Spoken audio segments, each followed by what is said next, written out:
Makanya Nabi itu dulu pinter sekali kalau misalnya masalah zina. Ada pemuda itu hiperseks, nggak bisa Islam karena kalau Islam itu melarang zina. Akhirnya geger istadzana fi zina. Saya mau masuk Islam tapi boleh zina. Geger kan sahabat menghalau supaya gak sowan Nabi.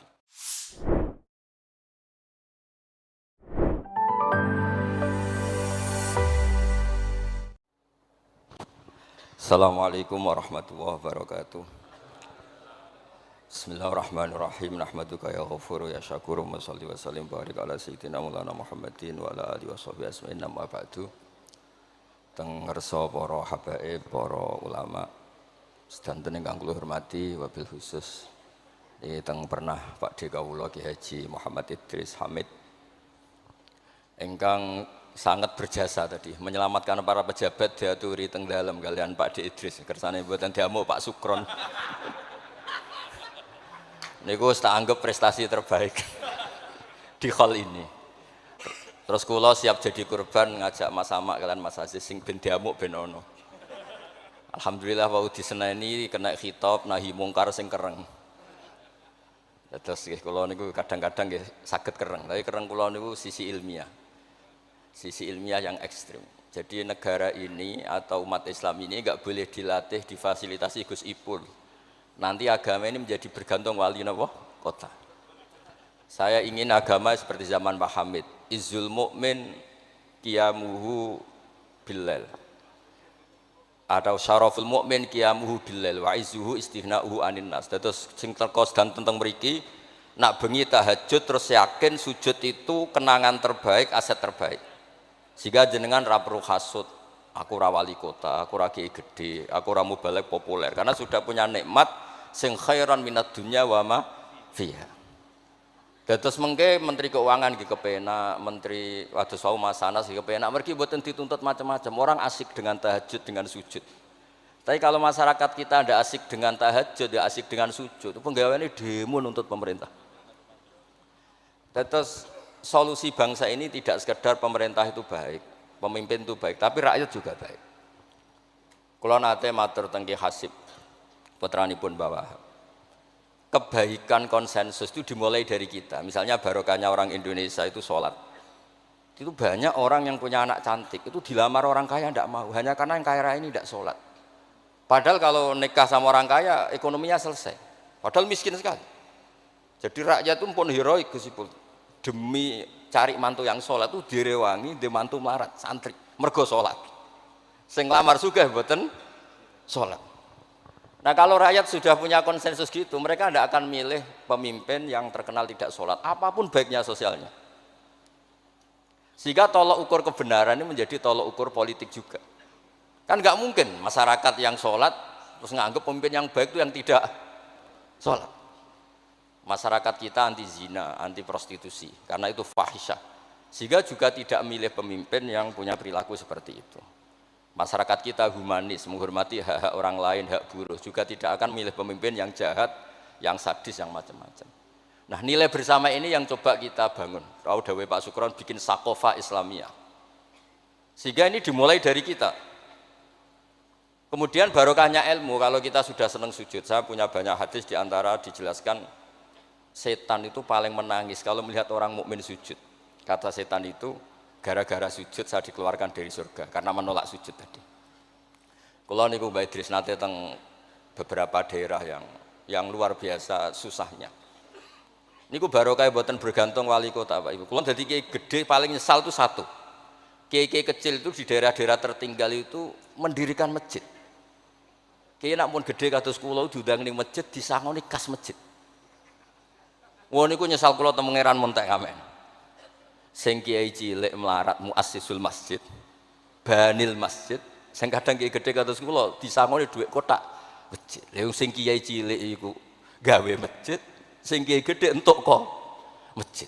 Itu barokahnya ilmu, saya bisa istighfar.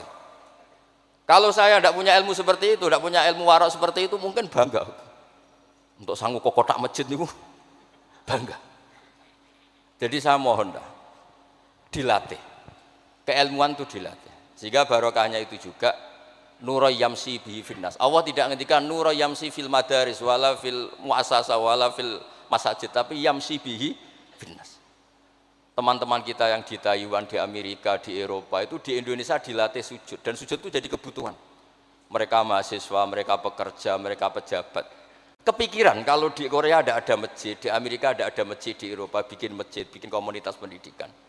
Itu kalau dari awal dilatih mendapat, tidak akan jadi. Karena dilatih nunggu proposal. Tapi barokahnya mereka dari pikirannya sendiri, nurayam sibihi finnas. Teman-teman pekerja itu urunan terus bikin apa? Masjid, bikin pendidikan.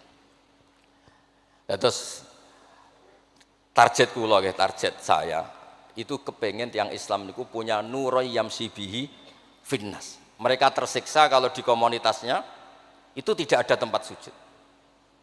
Jangan dilatih, kalau menurut saya, jangan dilatih dengan kebesaran-kebesaran itu. Monggo lah kita menikmati tadi ada istilah wali masyhur, ulama terkenal. Itu buat orang Islam supaya dapat pahala. Piro-piro ngidolakno wali, mboten ngidolakno penyanyi dangdut ngoten mawon. Tapi secara hitung-hitungan keilmuan, saya ulang lagi, hitung-hitungan apa? Keilmuan, kita ngitung. Kalau semua orang Islam, afrodul muslimin, gadah semangat bikin sujud. Akhirnya pertama ada tempat sujud di Korea itu yang bikin anak-anak TKI. Di Taiwan, di beberapa negara Eropa, bahkan di Amerika pertama yang bawa Islam itu kebanyakan juga orang imigran. Punya kebutuhan sujud, bikin masjid, padahal zaman itu belum, mungkin secara hukum negara Amerika masih imigran gelap. Lama-lama jadi orang terpelajar, lama-lama bahkan jadi yang senator macam-macam. Itu dimulai dari nura yamsi bi finnas. Bukan dimulai dari kebesaran. Lalu kula nu sakjane nggih radi susah dadi kiai gedhe nggih susah. Susah wau, takut saya tidak punya kecakapan lagi bina sing nura yamsi bihi napa finnas. Nggih bapak kula nu akrab sangat kalian Pak Hamid, karena Pak Hamid sepupu mbah saya itu di antara dawuh yang diingat-ingat itu nur aku soleh-solehku dhewe kok terus wong sering ngekeki dhuwit. Maksudnya saya soleh-solehnya sendiri untuk taqarrub ila Allah kok orang ngasih fasilitas napa duniawi. Makanya terus beliau sakhok sekali karena itu menghilangkan hisab. Jadi itu satu-satunya cara untuk menghilangkan apa? Hisab. Kan kita soleh itu inginnya dapat pahala di akhirat. Tapi di Indonesia itu baik. Orang soleh pun dapat fasilitas duniawi. Menjual kesolehan itu gampangnya Masya Allah. Sehingga yang nggak soleh pun pura-pura soleh. Dan itu akhirnya nyuwun sewu jadi materi. Dulu kita nyari ilmu ikhlas. Makanya kata Mbah Mun itu jadi santri lebih ikhlas dibanding kiai. Kok saged ya? Kowe nak dadi santri kok kiai sapa mbok cucuk. Tapi nek dadi kiai koyo saingan. Karena kayak rival gitu. Jadi ini kalau rileks mawon terus yang terakhir ini kalau mboten lami-lami. Kalau cerita tentang iltizatan aklian. Dari sekian hitung-hitungan, kalau sering jagongan kalian Mas Sama, Mas Aziz. Dari sekian hitung-hitungan itu yang bisa mengawal Islam ila yaumil qiyamah itu adalah logika, iltizatan aklian kalau kata kitab Fathul Bari. Karena kalau hukum wujubul akli, kalau kita zaman ngaji itu ada wajib akli. Itu ketika kita kecewa itu tetap.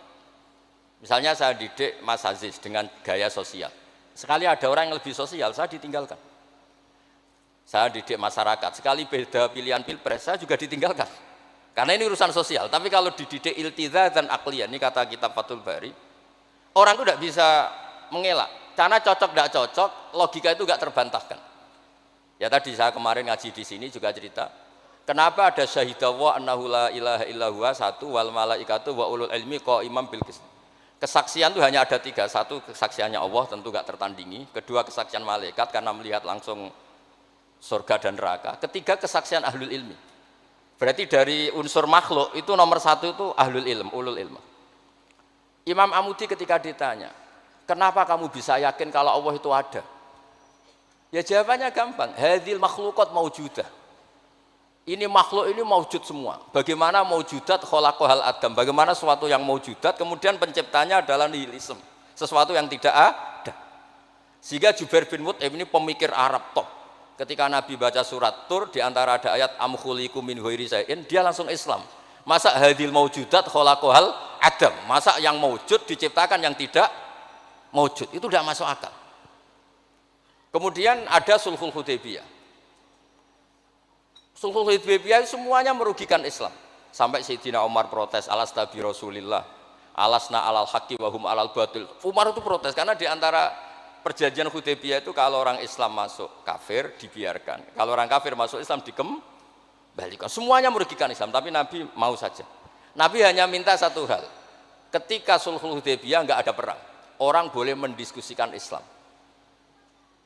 Sama siapa teks yang dikatakan Imam Zuhri, fama futiha fil islami fathun kana a'dzama minhu.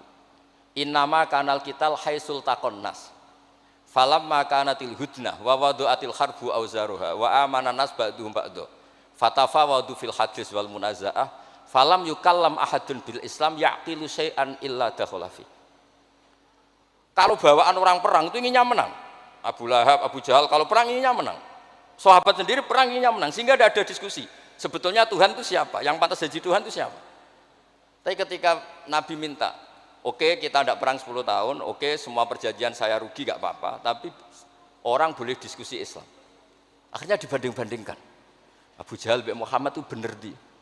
Ya bener Muhammad, Abu Jahal biasa bodoh nih. Muhammad mulai cilik ora tahu bodoh nih. Kita titip uang juga di Muhammad. Berarti sudah gagal Abu Jahal jadi pemimpin, yang dipemimpin kan Muhammad. Mereka zaman itu masih jangkar, masih nama Muhammad. Terus berhala Namrud, Fir'aun. Yang jadi Tuhan itu pantasnya siapa? Kalau yang dipromosikan Muhammad, yang jadi Tuhan ya yang khalaqas samawati wal ardo. Terus Nabi Muhammad juga menantang, ara'aitum ma tad'una min dunil aruni madza khalaqu minal ardi am lahum syirkun fis samawat. Ada kualifikasi jadi Tuhan, syaratnya apa? Dia pencipta langit, pencipta bumi. Dia pencipta air, dia ini itu. Abu Jahal enggak, berhala-berhala enggak, Lata Uzza enggak. Akhirnya semuanya masuk Islam. Gara-gara barokahnya apa? Diskusi. Makanya di Quran sering ada kul ara'aitum, kul ara'aitum. Dan Allah mempersilahkan. Di diskusi itu makanya kata Imam Zuhri, falam apa itu tadi? Fatafawadu fil hadis wal munazaah. Mereka debat terbuka. Nah sekarang itu orang harus ngaji seperti ini. Nah kalau iltidatan aklian tadi yang disebut kitab Fathul Bari, jenengan ngaji saya wajibul akli. Setelah itu jenengan kecewa dengan saya. Entah urusan politik, entah urusan ekonomi. Sampai tidak bisa membuang logika Anda itu tidak bisa. Sampai bisa enggak jadi orang komunis, ateisme, nihilisme. Terus berpendapat gini, hadhil maujudat sabaqohal adam wa khalaqohal adam. Ini yang maujudat langit bumi penciptanya adalah ketiadaan. Fakaifa yakunul adam yu'athir wa yakhluq. Bagaimana sesuatu yang tidak ada kemudian bisa menciptakan.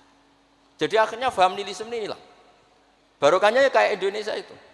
Kadang di tonggo kiai ini wis kereng, rapati sosial. Ya tetap Islam. Mergo iso kecewa kiai tapi wong ora iso kecewa mbek napa? Islam. Beda pilpres, beda pilgub, dia tetap Islam. Bahkan orang nyun sewu yang masih suka mabuk, suka main perempuan, itu tidak pindah agama yang nyun sewu yang tidak melarang itu, tetap Islam. Karena logika yang dibangun Islam itu logika sing ma'ruf, logika sing makul, sehingga apapun kecewanya orang Islam. Nah ini pesannya Imam Ibnu Hajar al-Asqalani yang nyarai Bukhari, orang Islam itu harus didorong, berlatih terus dengan kekuatan iltidatan apa? Aklian. Dia punya kenyamanan berpikir. Karena agama ini liqaumi ya'qilun, liqaumi yatafakkar.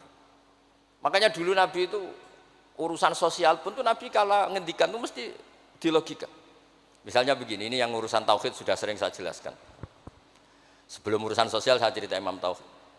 Saya berkali-kali cerita, Imam Amudi itu keramatnya itu karena guru matematika. Saya berkali-kali cerita. Terus kata Allah, silahkan ngajar malaikat saya tentang matematika. Itu malaikat diajarkan. Kenapa saya percaya Allah itu wajibul wujud? Beliau nulis, angka 2, 3 sampai 1 miliar itu nisbatnya ke angka 1 itu nisbatul far'i ilal asli. Semuanya itu dinisbatkan ke angka 1, yang 1 itu dasar, yang lainnya itu far'un. Angka 1 miliar ya dimulai dari 1, 2, 3 dari 1. Berarti al aslu adalah Allahus somat kul huwallahu ahad. Gambar kayak apa ruwetnya juga dimulai dari 1 titik. Lah titik ini nuqtatul wujud, maka sirnya bismillah dimulai dari 1 titik. Nah kalau umat ini dilatih begitu, itu mbok kecewa kayak apa tetap Islam. Tapi kalau dilatih, penak jadi kiai. Sering diundang ning wali kota disangoni. Ono kiai sing ra disangoni terus rapati Islam. Enak jadi kiai top, sering diundang ning ndi dihormati din. Engko sing rapati dadi top terus rapati bangga mbek Islam. Tapi kalau dilatih iltizam dan aklian, apapun kondisinya, mereka akan nikmati ilmunya sendiri, nikmati akalnya apa? Sendiri. Ada beberapa kasus sosial yang gagal, tapi Nabi bisa mendidik dengan teori iltizam dan aklian. Ada istaka rojulun, syaka rojulun ila Rasulillah, bapak saya itu nakal sekali ya Rasulullah, sayyul khuluq. Terus bapaknya datang pakai yattaqi walal aso. Terus Nabi tanya, itu bapak kamu ya? Terus bapaknya, ini orang ini mengadukan kamu itu sayyul khuluq sama anak kamu. Terus kata bapaknya, innahu kana faqiran, innahu kana dhaifan wa ana qawiyyun wa faqiran wa ana ghaniyun. Walam amna'hu syai'an min mali. Wal yauma ana faqir wa huwa ghaniyun. Wa ana dhaif wa huwa qawiyyun. Wa yabkhalu alayya bimali. Niki tiyang anak kula niki riyen ketika kecil, kula sugih dekne lemah. Kula mampu dia lemah, tak urusi. Sakniki kula lemah dekne kuat mboten ngurusi kula. Terus Nabi ngendikan masame abihada min madarin wala hajarin illa baka. Semua makhluk itu menangis karena keluhan bapak kamu ini. Terus Nabi ngendikan anta wa maluka li abika. Kamu dan hasil jerih kamu itu juga aset bapak kamu, sehingga jadi hukum fikih. Kalau al-qatil itu walid tidak bisa dikisos. Bahkan hibatul walid iwalati boleh dirujuk. Pokoknya selalu orang tua punya hukum apa? Khusus. Ada kejadian lagi imro'atun melapor ke Nabi. Dilaporkan kalau dia sayyi'atul khuluq. Ibu saya itu sayyi'atul khuluq gini-gini ya Rasulullah. Jawabnya Nabi unik. 5 dalam takun kadzalik khina hamalat katis ata asyurin. Kenapa kamu tidak ngomel-ngomel seperti ini ketika dia masih baik? Itu yang mengandung kamu 9 bulan. Tapi innaha sayyi'atul khuluq. 5 dalam takun kadzalik khina ardu'atka haulaini kamilan. Terus tapi innaha sayyi'atul khuluq. 5 dalam takun kadzalik khina sahirat lailaha. Khina sahirat laka lailaha wa khina asma'at laka naharuha. Kenapa kamu tidak ngomong seperti itu ketika kamu masih butuh susunya, butuh binaannya? Sekarang kamu kuat baru ngomong gitu. Terus kata pemuda tadi, laqad jazaituha ya Rasul. Saya sudah membalas itu. Apa balasan kamu? Laqad hajat tuha ala unuki. Dia pernah haji tak gendong. Tapi Nabi ngendikan fawwah ma jazaitaha. Kamu tetap tidak bisa balas jasa ibu kamu. Jadi orang ketika ingat sisi sayyi'atul khuluq ibunya ketika sepuh, Nabi mengeset ulang. Apa seperti itu? 5 dalam takun kadzalik. Kenapa ibu kamu tidak sayyi'atul khuluq ketika hamalat katis ata asyurin? Kenapa saat itu kamu tidak digugurkan, dibuang ke kali daripada dia anak akhirnya enggak ngaku ijazahnya orang tua? 5 dalam takun kadzalik khina ardu'atka haulaini kamilan. 5 dalam takun kadzalik khina tadi sahirat laka lailaha wa atma'at laka naharuha. Itu Nabi. Jadi saya ini termasuk kiai lah yang ingin semuanya kita baik itu karena ada kemampuan iltidha dan aklian supaya agama ini liqaumi ya'qilun liqaumi yatafakkar. Kalau agama ini dijual dengan isu-isu sosial, itu bahayanya itu orang-orang kecewa. Loh, saya itu akrab sama Gus Ipul, belum pernah main ke wali kota, bukan sok-sokan zuhud. Mau nak disangoni, terus suatu saat rah disangoni sedarani medit. Terus kurang suguhannya tersinggung, terus ribet-ribet. Pokoknya agama kalau dijual sosial itu ribet. Karena terus tuntutannya itu mukafaah. Makanya Nabi itu dulu pinter sekali kalau misalnya masalah zina. Ada pemuda itu hipersek, nggak bisa Islam karena kalau Islam itu melarang zina. Akhirnya geger istadzana fi zina. Saya mau masuk Islam tapi boleh zina. Geger kan sahabat menghalau supaya nggak sowan Nabi. Ketika geger-geger Nabi tahu itu ada apa? Ada pemuda mau masuk Islam tapi yastadzinu fi zina, dia harus boleh zina. Kata Nabi, "Mah, suruh sini." Betul kamu pemuda yang mau masuk Islam kalau tetap boleh zina? Ya Rasulullah, saya ini hipersek, saya ini. Kata Nabi ngendikan pertama itu, atuhibbuhu li ummik. Kamu suka anak ibu kamu jadi demenan orang? Ya tidak suka ya Rasulullah. Atuhibbuhu li bintik. Kamu suka punya putri yang jadi demenannya orang? Ya tidak suka Nabi. Terus atuhibbuhu li kholatik, atuhibbuhu li ammatik. Terus dia selalu jawab, walan nasuhibbuna. Semua orang tidak suka kalau ibunya begini, putrinya begini, gini. Terus kata pemuda tadi, demi Allah, saya belum keluar dari majelis Rasulullah, tidak ada sesuatu yang abghadha syai'in ilayya minaz zina. Tidak ada sesuatu yang paling saya benci kayak zina, karena diset. Ya sama seperti kita mungkin yang jadi kiai-kiai gede itu, dalile al yadul ulya khairul min sufla, tapi prestasi dadi kiai entuk ora tau memberi.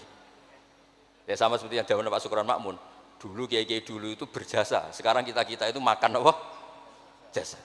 Jadi ini ya tadi karena saya ingat betul di antara wasiatnya Mbah Hamid itu masih sepupunya mbah saya itu ke bapak saya ke Aku iku soleh-solehku dhewe tak golek ridane pangeran, tapi mbek wong dihormati koyo ngene. Kadang kan beliau itu sembunyi karena dengar mau ada orang ngasih uang. Itu yang diceritakan abahnya Mas Arwani Pak Taifur. Pak Hamid itu sembunyi ditanya sama Pale kok sembunyi kenging nopo. Iku ana wong ngenteni aku pengen ngekeki dhuwit. Lah niku kiai-kiai jarang wani crita niku mergo ketoke kok piye. Ndelik ambek wong sing ape ngekeki dhuwit. Mulane kula nek ana wong medhit iku seneng. Kula niku dadi kiai sing salam tempel iki kathah. 100.000 ya njaluk swarga, 1 juta ya njaluk swarga. Nek Gus Ipul 5 juta njuk dadi presiden, wah malah larang meneh. Mergo logika kula logika sederhana. Nek ana wali santri kok lomo ya tak dhuwit tak nggo apa lah. Riyen Mbah Hamid ati dhuwit wong macam-macam niku wonten sing tangklet. Itu kan dhuwit yang macam-macam Mbah Hamid. Engko ora ana gunane, ya terus dikasihkan fakir miskin. Nek ana wali santri medhit kula nggih seneng. Ngringakno hisab. Ya ora pesen swarga. Lah itu ilmu namanya. Disenengi wong ya enak, dimedhiti wong ya enak. Mergo 100.000 njaluk swarga atuk sira salam templek gak nuntut apa-apa kan. Saya itu pengagum Imam Syafi'i ya karena ilmiah. Imam Syafi'i itu ditanya orang. Tadi orang yang cium tangan Anda, yang hormat Anda, di luar tuh ngomel-ngomel ngerasanin Anda. Jawab Imam Syafi'i lucu. Berarti saya wibawa, buktinya di depan saya tidak berani. Dianggap enteng mau. Berarti saya wibawa, buktinya di depan saya tidak berani. Ada orang lagi, itu separuh kampung tuh tidak suka kamu. Jawab Imam Syafi'i enak, malah enak ra utang. Mergo nak seneng ku macam-macam kan. Man ahsana ilaika faqad qayyadaka wa man asa ilaika faqad atlaqaka. Orang yang baik dengan kamu itu ngikat kamu. Tapi kalau orang yang jelek sama kamu, atlaqaka, membebaskan kamu. Kamu naik Alphard gak perlu monggo nak badhe derek, ora cocok, lewat saja kan. Jadi itu Imam Syafi'i. Jadi dunia itu dianggap enteng saja. Ada seorang Habib alim alama diceritain orang. Dulu saya kaya tuh teman-teman main ke sini, tapi setelah saya jadi kuli pasar gak ada yang main ke sini. Dikandani sama Habib itu, malah bagus toh. Nak kancamu sing sugih tetep niliki kowe, malah nonton kowe pas dadi pangkul guru pasar. Malah kowe isin digo delok-delokan. Jadi monggo sing melarat kancane do mirip malah alhamdulillah. Nak sering dolan malah sampean isin perkara digo delok-delok. Itu ulama dulu, jadi fenomena sosial itu diamati enteng saja. Makanya kalau sering ngajari, nak bojomu ngamuk sing syukur. Lah kok saged syukur? Malah ra njaluk blonjo. Nak lagi harmonis malah ngajak ning mall balang malah mahal. Jadi apa ya? Saya itu ingin keilmuan ulama dulu itu ya kayak hikam. Hikam itu udah ada yang enggak baik. Enteng saja. Mata a'taka asyadaka birrah wa mata mana'aka asyadaka qahrah. Kalau Allah sedang memberi kamu, anggap saja Allah ingin memperlihatkan kalau dia itu al-barur rahim, zat yang baik. Wa mata mana'aka asyadaka qahrah. Kalau Allah tidak mengasih keinginan kamu untuk menunjukkan kalau Allah itu al-qahar, al-jabbar, zat yang enggak bisa diintervensi. Sama di pangeran dirayu sepuhe gelem kan sawangane murahan. Ya sekali-kali egois, gak dituruti. Makanya wa mata mana'aka asyadaka qahrah. Jadi enak saja, pasti kasih Allah, ya Allah itu. Ya, kiai yang sering dongo ya bagus, menunjukkan lemahnya. Tapi banyak juga kiai yang dongo itu sepisan terus sudah. Wa inna ma yunabbahu man yajuzu alhil ikhfal, yang bisa diingatkan itu orang yang mungkin lupa. Doa kemarin Allah masih ingat, kok tak ingatkan lagi itu gimana? Wong Allah tidak lupa. Kalau nate ngalami wusul niku teng Ka'bah bar dongo. Sampai 2 hari pe dongo mboten saged. Mergo isin mbek pangeran. Pangeran wingi ya ijek eling, lha apa tak baleni meneh. Itu jenis wa inna ma yunabbahu man yajuzu alil ikhfal, yang boleh diingatkan orang yang potensi lupa. Padahal Allah tidak lupa. Jadi makomnya wali itu ada yang seneng dongo, dalil iftiqori wa tirori, ada yang enggak suka. Enggak sukanya bukan karena enggak mau doa. Karena doa yang kemarin-kemarin sudah dicatat dan Allah tidak akan apa? Lupa. Terus kalau suwun ada iltizatan aklian dalam semua proses beragama kita sehingga agama ini tidak dipertaruhkan sama hukum-hukum apa sosial. Ya misalnya kawin, sampean kawin kadang di bojo macam-macam. Sampean nak eling kawin sunah Rasul, aghdulil basar wa ahsanul farji, selesai. Karena itu menguntungkan kita jadi ahsanul farji.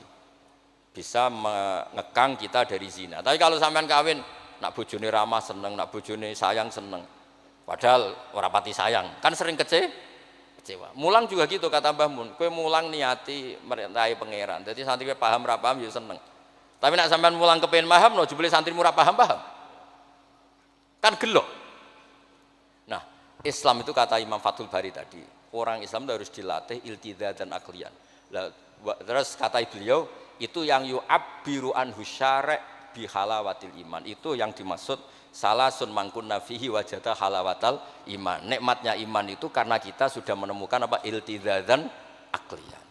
Nggih ngoten mawon kula ni bagian logika kula kepengin jeng ben mboten usah kula Mas Mamak Mas Aziz niki waris wali nih. Terus waris wali ya kudu keramat, aja mbae wali terus melok keramat putune tapi ra melok dadi wali niku.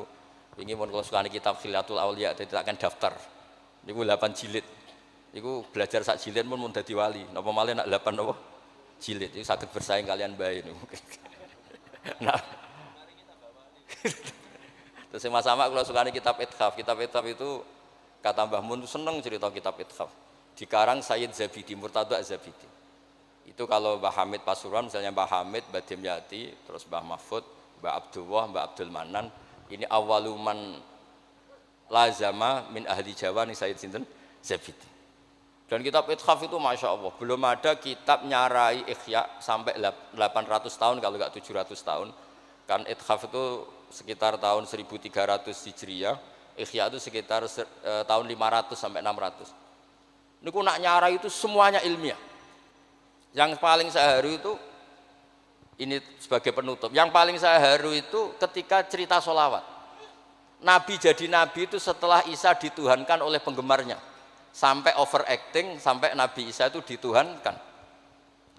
Monggo guys. Tapi terus Ithaf cerita kalimat sholawat itu kalimah yang umat ini tidak akan overacting menuhankan Rasulullah Muhammad SAW. Karena Allahumma itu pemberi, Nabi itu penerima. Kita tetap mencintai Nabi yang luar biasa, tapi tetap Allah itu pemberi, Allahumma pemberi, Nabi Muhammad penerima. Sehingga nggak akan salah posisi, yang Allah tetap Tuhan, yang Rasulullah Muhammad tetap abduhu wa rasuluh. Barokahnya redaksi sholawat Allahumma sholli ala sayyidina Muhammad. Yang Allah tetap Tuhan, yang Rasulullah tetap abduhu wa rasuluh. Apapun senang kita pada Nabi. Nah, itu juga barokahnya apa? Ilmu. Makanya kata Burda yang sering dikutip Sayyid Muhammad, kalau madha Nabi dakmat da'adhun nasara fi nabihimi wahkum bima syi'ta madhan fihi wah takim. Dan itu kalimat yang luar biasa, yaitu kalimatus sholawat, menunjukkan mahabbah ke Rasulullah, tapi posisinya Allah tetap al-mu'ti, Nabi tetap al-mu'ta, wa nabi wa injalla qadruh muhtajun ila rahmatihi ta'ala. Itu kata Sayyid Zabidi. Kayak apa barokahnya ilmiah? Sholawat yang redaksi kita baca terus, ternyata itu yang menjadikan hadil ummah tidak akan terperosok kayak orang-orang Nasrani. Nggih ngoten mawon, ngapunten ingkang kathah. Assalamualaikum warahmatullahi wabarakatuh.